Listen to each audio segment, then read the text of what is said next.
우리는 지난 시간 하나님의 효력 있는 부르심, 성령과 말씀으로 우리를 이렇게 불러오셔서 그 부르심을 입은 주의 백성들이 칭의 의롭다함을 받고 또한 하나님의 양자가 되는 그러한 은혜를 누리면 고백했습니다. 하나님의 양자라 함은 하나님의 이름을 받은 자들이고 하나님의 가문이라고 할까요? 하나님께 속한 자입니다. 그래서 하나님의 양자가 된 자들은 자신을 위해 사는 것이 아니라 하나님, 그 나를 양자로 삼아주신 그분을 위해 살아가는 것입니다.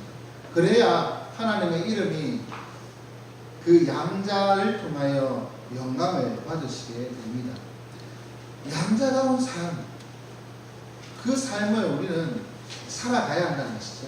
하나님께서 우리를 양자로 삼으셨는데 양자답지 못하면 얼마나 서로 민망하지 않겠습니까? 하나님도 그건 좀 표현이 좀 그렇습니다만은 내가 하나님의 자녀된 것도 민망할 것이고 하나님이 후회는 하지 않으시겠지만 상당히 민망할 수도 있겠다 생각됩니다. 그래서 오늘은 하나님의 양자다운 삶이 어떤 것인지를 살펴보고자 합니다. 이 양자는 다시 말해서 하나님을 위해 살아가는 사람입니다. 하나님에게 속한 자가 되었습니다. 하나님의 가문, 그 가문에 소속된 자가 양자가 되는 것이기 때문에 이제는 우리는 하나님께 속한 자가 되었습니다. 자연스럽게 하나님을 따라야 합니다. 그 가문의 가품을 따르고 그 가문의 간섭을 따르고 하는 것처럼 우리는 하나님의 양자이기 때문에 하나님을 따라야 합니다. 그것이 바로 성화라고 하는 것입니다. 이 성화는 다른 말로 거룩해지는 것을 의미합니다. 그리스도인이 하나님의 백성으로서 하나님의 자녀로서 하나님을 닮아가는 것입니다. 그러면 이 하나님의 닮아가는 이 거룩이 과연 무엇인지를 살펴보기를 원합니다. 먼저 이 거룩이라는 것은 본래 하나님께만 있는 속성입니다. 하나님만이 거룩하신 분이십니다. 어떠한 존재도 어떠한 피조물도 이 거룩이라는 것은 상관이 없습니다. 하나님 곁에 있는 하나님 수종들은 서랍들, 천사들, 이 서랍들도 이사야 6장에 보면 이 서랍이 날개가 6개 있는데 날개 둘로는 눈을 가리고 둘로는 날고 둘로는 발을 가립니다. 6개의 날개가 이렇게 각각 하는데요. 하나님 거룩하신 하나님 앞에 눈을 가리고 또한 발을 가림으로 그 하나님의 거룩하심을 드러냅니다. 그러면서 그렇게 눈 가리고 발을 가리고 두 개의 날개로 나누면서 이 천사들이 서각들이 하는 말이 거룩하다 거룩하다 거룩하다 만군의 여호와여 그의 영광이 온 땅에 충만하다 이렇게 찬양하고 있습니다. 그만큼 이 거룩은 하나님께만 속한 속성인 것입니다. 어떠한 피조물에게도 어떠한 존재에게도 하나님이 이 거룩을 넘겨주지 않습니다. 그런데 하나님께서는 구약에 이스라엘 백성들을 이렇게 불러오시면 그들에게 뭐라고 말씀하시냐면 나는 너희의 하나님이 되려고 너희를 애굽 땅에서 인도해낸 여호와라 내가 거룩하니 너희도 거룩할지어다 이렇게 얘기하고 있습니다. 하나님이 거룩하니 하나님께서 건져주신 하나님의 백성들도 거룩해져야 한다는 것이죠. 다시 말해서 하나님께만 속한 이 거룩을 하나님의 소유된 백성에게로 요구하고 계시다는 것입니다. 하나님의 것이니 하나님의 것은 자연스럽게 거룩해져야 하는 것이죠. 하나님께 드려지는 모든 것들이 다 거룩해지는 것입니다. 다시 말해서 하나님의 백성들도 거룩해져야만 합니다. 그러면 구약에는 어떻게 거룩해졌을까요? 제사를 통해서 거룩해졌습니다. 그런데 이 제사는 우선은 자신의 죄를 씻고 또한 하나님 앞에 나아갈 뿐만 아니라 중요한 것은 이 거룩을 위하여 부정한 것 그리고 잘못된 것 그것을 가까이 하지 않는 것입니다. 부정한 음식을 먹지 아니하고 부정한 것을 접촉하지 아니하고 그렇게 살아가는 것. 그래서 이 거룩, 구약에서의 거룩은 레위기에서 보면 내가 부정해지지 않는다. 하나님의 백성이 되었으니 이제 내가 부정해지지 않는 것의 차원에서 이 접근하고 있습니다. 그것을 위해서 나실인 제도가 있는 것이죠. 부정한 것을 만지지 아니하고 포도주와 독주를 마시지 아니하고 그렇게 하나님께 자신을 드리는 나실인 제도가 있습니다. 하나님께 드려지는 것, 그것은 온전히 하나님께만 드려지기 때문에 다른 것에는 사용되지 않는다. 그것을 통해서 거룩함을 나타내는데, 나실인은 자신을 하나님께로 드림으로 내 만족과 유익만을 추구하고 살아갔던 옛 습성을 버리고 이제 하나님에 살겠다, 그런 의미로 나실인이 되는 것입니다. 그렇게 거룩함을 요구합니다. 그래서 하나님께 드려지는 자는 철저히 부정한 것으로부터 차단되고 이렇게 그것을 지켜야 합니다. 자신을 지켜야 합니다. 그런데 부정한 것을 먹지 아니하고 부정한 것을 접촉하지 않는다고 해서 거룩해질까요? 네. 그렇게 되지 않습니다. 내가 거룩해지려고 노력하지만 나의 행동으로, 나의 노력으로 내가 거룩해지거나 내가 덜 거룩해지거나 이렇게 되는 것이 아니거든요. 그냥 하나님의 의로움, 거룩함, 그것에 도달할 수가 없습니다. 내가 행동을 해서 무엇을 한다는 것 자체가 불가능한 것입니다.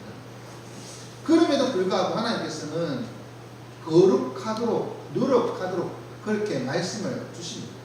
그래서 끝까지 자신을 지키라고 말씀하고 있습니다. 이것이 신약에 오면 베드로가 말씀합니다.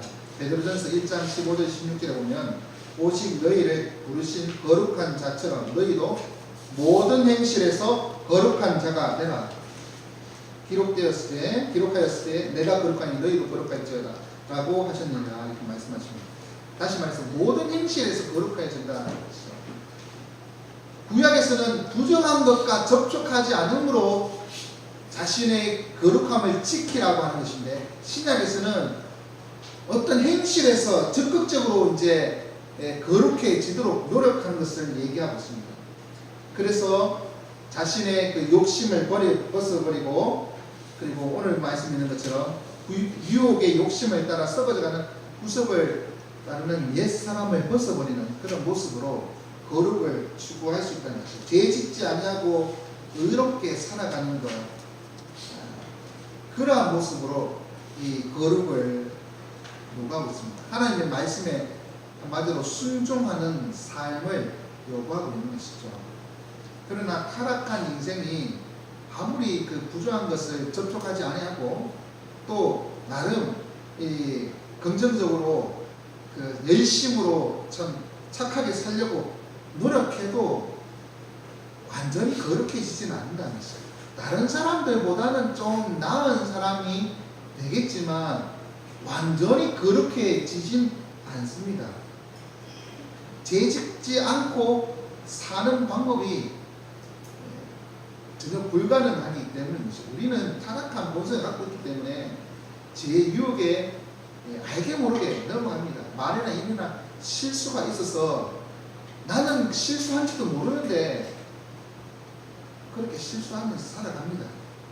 그렇기 때문에 내가 인생 살면서 완전하게 거룩해진다는 것 자체가 불가능합니다. 그럼 어떻게 가능할까요? 나의 힘으로는 안 됩니다.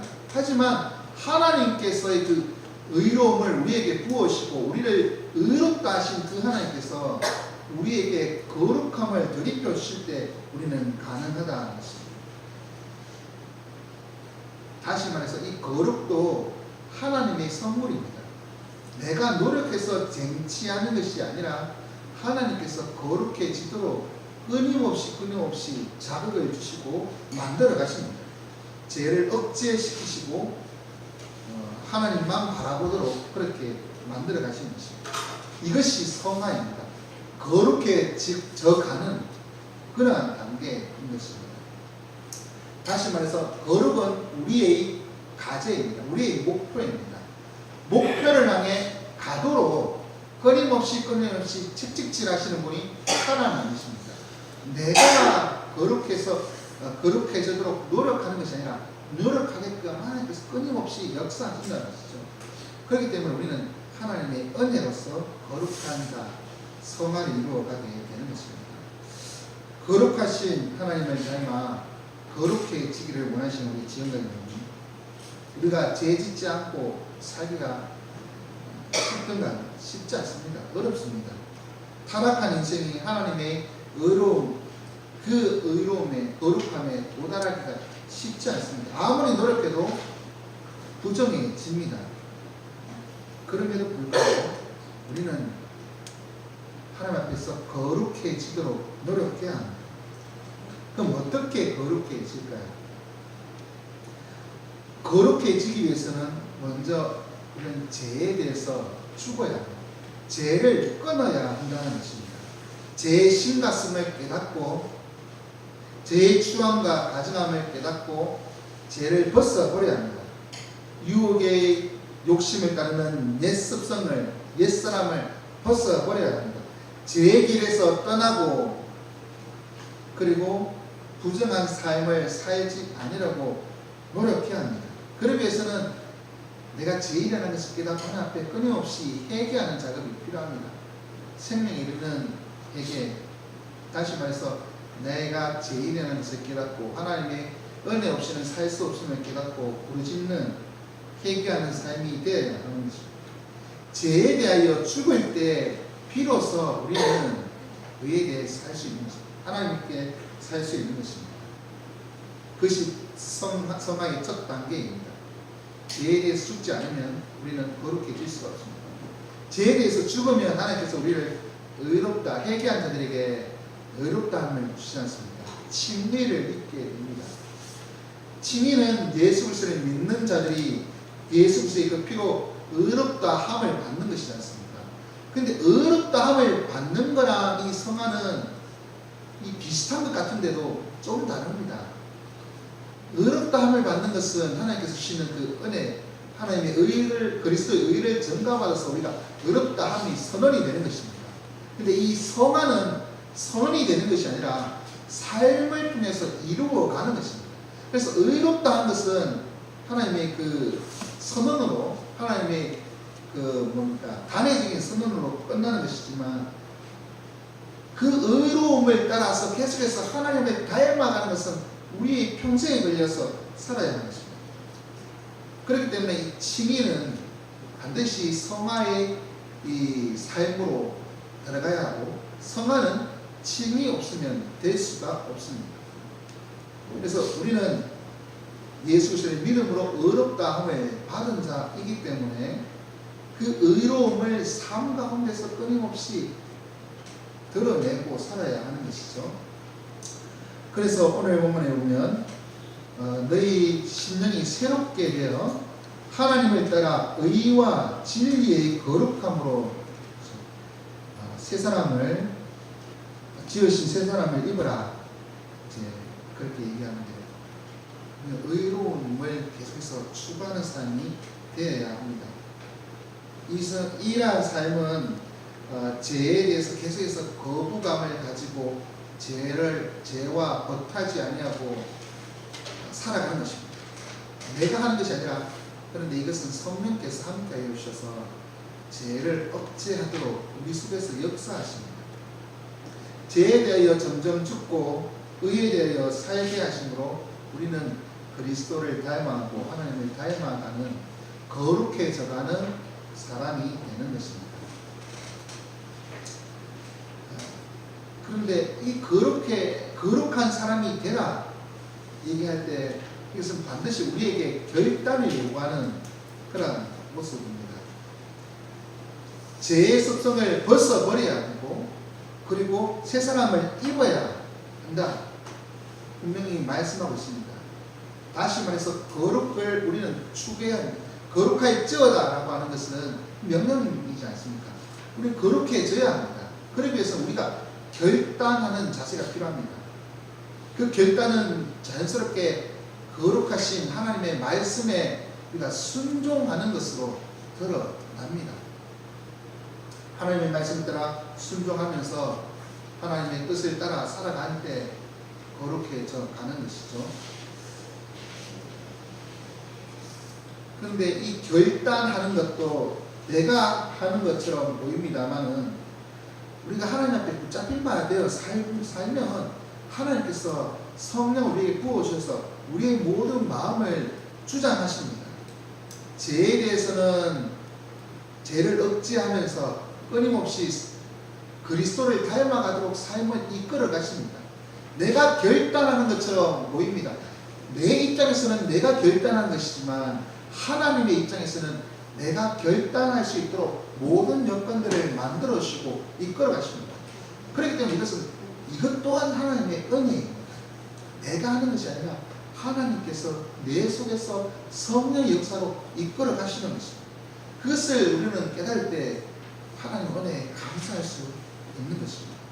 사랑하는 지ем자 여러분, 우리 모든 죄에 대하여 죽기를 원합니다. 의에 대하여 살기를 원합니다. 하나님만 바라보기를 원합니다. 믿음으로 살아갑시다. 그럴 때 우리는 결단한 것처럼 보이지만 의롭게 살아가게 하시는 하나님의 놀라운 역사들을 경험하게 될 것입니다. 그러면 우리는 언제부터 이 거룩해지는가? 사람이 거룩해지도록 선택된 것은 창세전부터 그렇게 하나님께서는 계획하고 계십니다. 창세전부터 우리를 택하시고 거룩하게 하시려고 준비하고 계십니다. 하나님의 계획 따라 우리는 선만을 이루어 갑니다. 특별히 하나님께서 창조하실 때 아담과 하와를 이렇게 창조하시지 않습니까? 하나님의 형상으로 창조하십니다. 그 하나님의 형상이라는 것은 하나님의 이미지를 담고 있는 것입니다. 그 속에 거룩함이 있습니다. 그래서 에덴 동산에서 이러한 하나님의 형상으로 창조받은 인간은 하나님의 대리자로서 거룩하신 하나님과 대면하여도 죽지 아니하고 그렇게 살아갈 그런 존재였습니다. 거룩한 성품을 가지고 있는 존재였다는 것이죠. 그런데 범죄함으로 말미암아 하나님의 형상이 일그러지지 않습니까? 당연히 우리 속에 있는 거룩한 성품도 사라지게 된 것입니다. 그래서 하나님을 만나면 죄인이기 때문에 하나님과 대면할 수 없는 것입니다. 그래서 죄인이 하나님을 만나면 당연히 죽게 된다.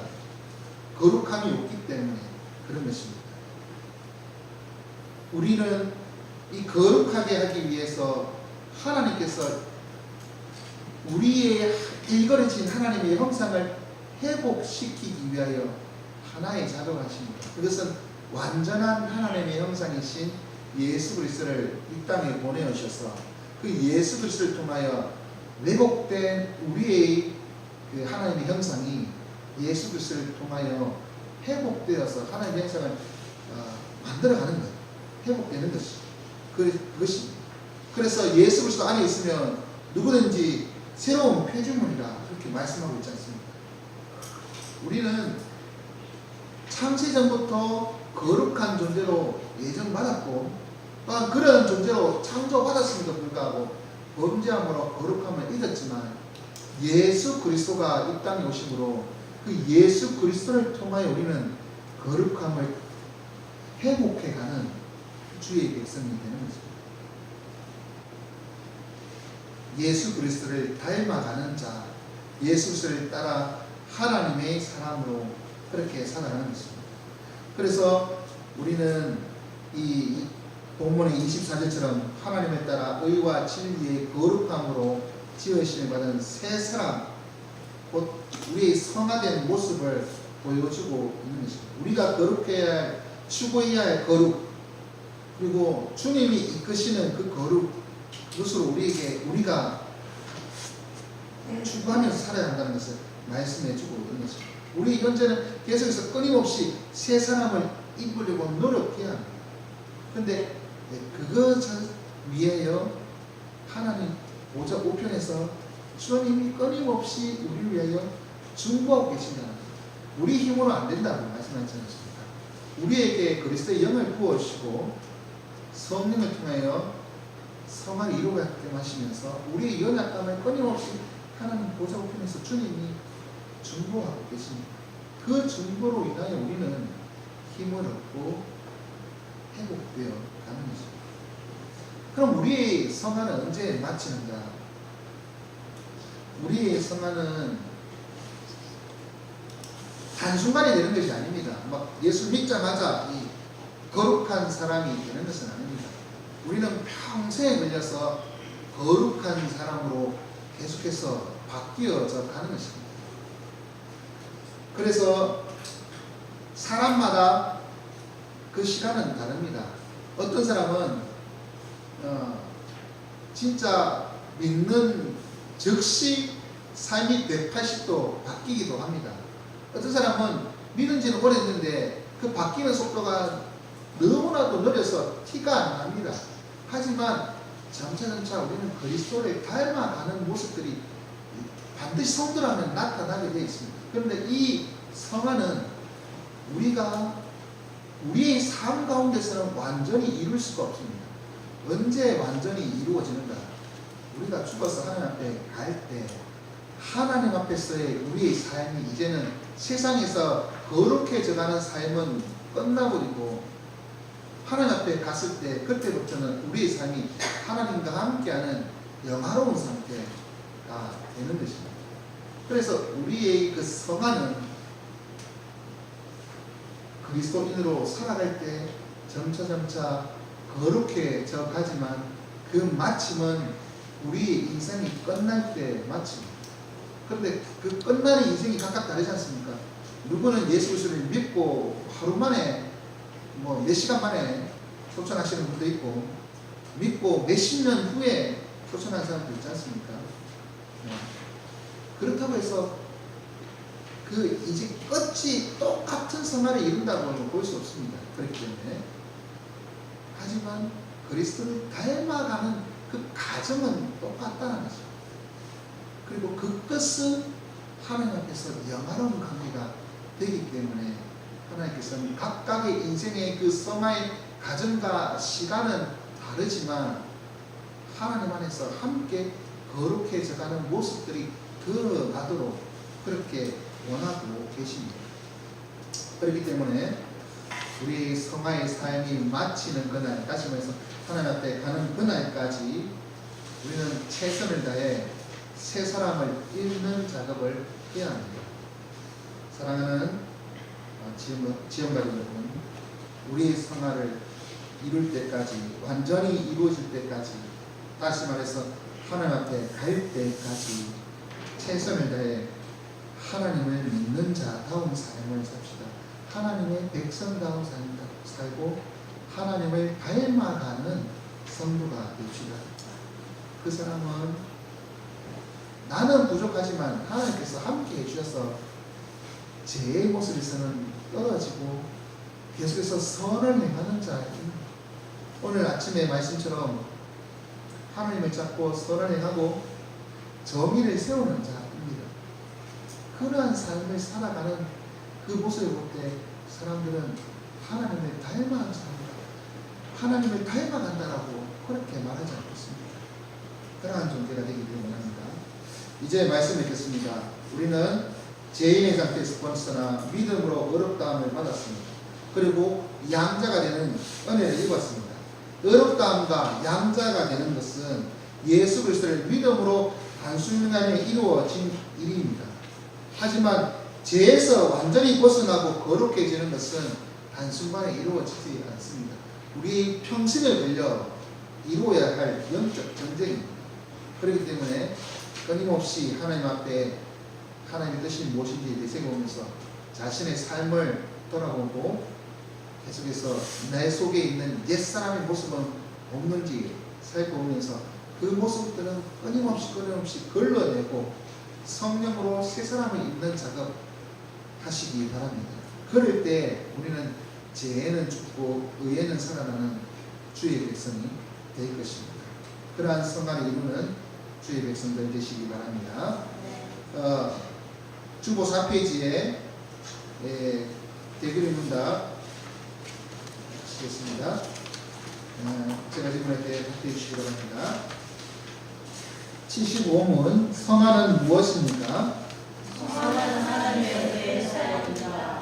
하나님께서 세상의 기초를 놓으시기 전에 거룩하게 되도록 택하신 사람들은 정하신 때에 그리스도의 죽음과 부활을 그들에게 전승하시는 성령의 강력한 활동을 통해서 전능히 하나님의 형상대로 새롭게 됩니다. 하나님께서는 생명의 이름을 되게 시대가 다른 모든 구원의 은혜들을 그들의 마음속에 두시고 그 모든 은혜를 공고시키시고 증가시키시고 강한 상식으로 그들의 죄에 대해서는 더욱더 죽게 하시고 새로운 생명에 대해서는 살게 하십니다. 생명에 이르는 세계는 무엇입니까? 생명에 이르는 세계는 하나님의 성령과 말씀으로 죄인의 마음속에 역사하는 구원의 은혜입니다. 이로써 죄인은 자기 죄와 이웃과 하나님을 보고 이기게 되고 그리스도 안에서 우매하는 자에게 주시는 하나님의 자비를 깨달아 참여하게 됩니다. 그리하여 자기 죄를 슬퍼하고 미워하여 그 모든 죄로부터 하나님을 돌이키며 새로운 수준의 모든 길에서 부단히 하나님과 동행할 것을 결심하고 노력하는 것입니다. 칭의와 성화는 어떤 점에서 다릅니까? 성화는 칭의와 분리돼서 연결되어 있지만 그 점에서 다릅니다. 칭의에서는 하나님께서 그리스도의 정사하시지만 성화에서는 하나님의 영이 은혜를 주입하시고 그 은혜가 영광을 미칠 수 있게 하십니다. 첫째에서는 죄를 대하여 후자에서는 죄가 없게 됩니다. 그리고 칭의는 모든 신자들을 동일하게 하나님의 복수하신 진리에서 자유하게 하시고 현세에서 영원히 자유하게 하되 결국 그들이 존재까지 하게 됩니다. 하지만 성화는 모든 신자들에게 동일하지 않습니다. 현세에서는 아무도 얻어가지 않고 다만 완전을 향해서 자라갈 뿐입니다. 자, 우리 말씀 공부하면서 10편 29편 우리가 찬양드리고요. 거룩한 주의 백성, 성화를 이루는 주의 백성, 그러한 그 찬송으로 10편 29편 찬송을 하셨습니다.